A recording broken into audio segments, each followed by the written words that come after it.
Red alert. Democrats are sending out a holiday warning. Don't go to Thanksgiving dinner this year. Your conservative uncle might rat you out to the MAGA police. People are rightfully alarmed. They have a reason to be alarmed. If this thing goes way south, autocracies go south real fast, and things get ugly, and people get asked to do things and turn people in and point people out and turn on them. If you think that you can vote for what people see as their destruction and then demand that they still are cool with you and kiki with you and have Thanksgiving with you, I think you're kind of missing the point. Jerry, pass the stuffing. Wait. What sign did you have on your lawn? No one's getting turned in unless you're here illegally. Trump said his revenge will be success, not liberal work camps. Trump got some pretty bad news this week, and he didn't react like a dictator. The Senate wasn't going to confirm Matt Gaetz. So did Trump thrash about and dissolve the Senate? No. He respected the check and balance and picked a new attorney general. Not something Hitler would have done. We don't have a king. We don't have an autocrat. Yeah. We don't have a dictatorship. The framers were very clear that we have separate and co-equal branches of government. We've got checks and balances. Yeah. The Senate, I think, it did its job in terms of advice and consent. And that is a good thing for America in terms of how we move forward. Trump swapped out Gaetz with someone who has a much better chance of getting confirmed. Former Florida AG Pam Bondi. J.D. Vance says Attorney General is the most important job in the government, only behind the president. Trump's had his eye on Bondi for a while. I'd consider Pam Bondi for anything. She's doing a very good job. She's always done a very good job. But in some form, I'd love to have her in the administration. Just like with every nomination, they're going to try to dig up dirt on Bondi. But all they've found so far is she's got a great resume. One reaction I got from inside the Justice Department last night was this is Matt Gaetz with a better legal resume. She will be every bit the loyalist that Matt Gaetz would have been, just with a little more legal experience and a little less baggage. Or so it seems. Pam Bondi is, without a question, qualified to be Attorney General. That level of experience is on par with or better than most United States Attorneys General that we've seen over the past 50 years or so. You know Bondi's a winner because the deep state sounds awfully nervous. Pam Bondi is one of those smart women Mark Cuban said Trump avoids. Add her to the list. Tulsi Gabbard, Kristi Noem, Stefanik, Susie Wiles.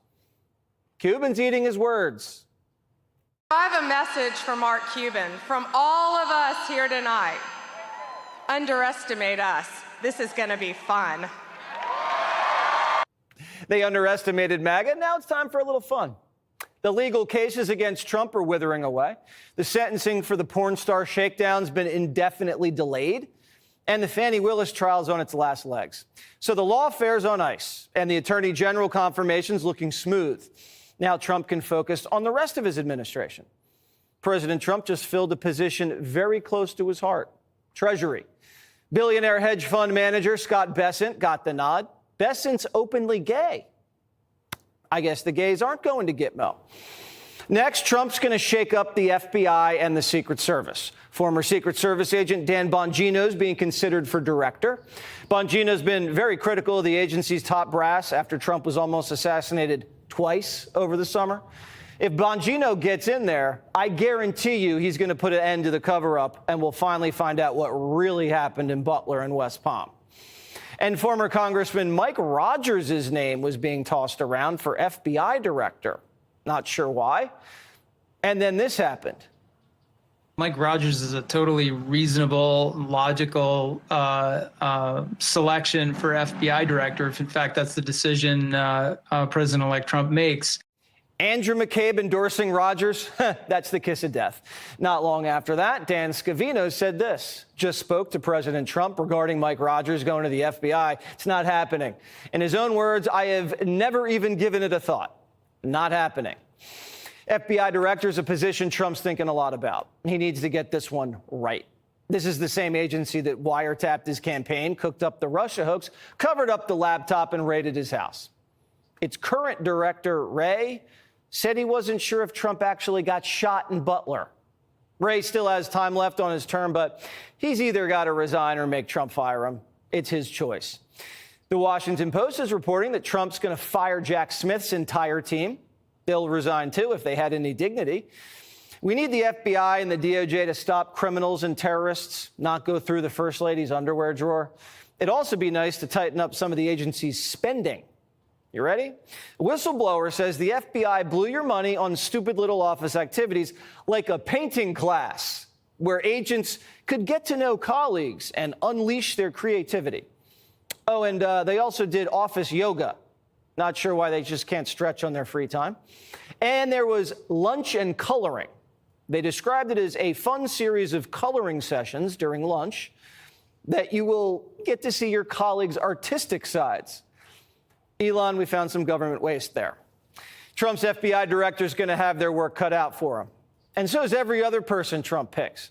Trump wants to radically transform the government. It's what he campaigned on. It's what Americans voted for. In 2016, his agenda got swallowed up by D.C. bureaucrats and rabid Democrats. But Politico reports all the forces that were coming for him have been kind of defanged and obliterated. This time it feels like Trump found his footing in Washington and has his people around him. They believe in his plan. Reporters who've been covering Trump for a decade say after 2 assassination attempts, 4 indictments, and a landslide, Trump has a, quote, different sort of confidence and nerve. Trump's carrying the momentum from the election all the way to the inauguration. Then it's time for him to execute his vision without delay.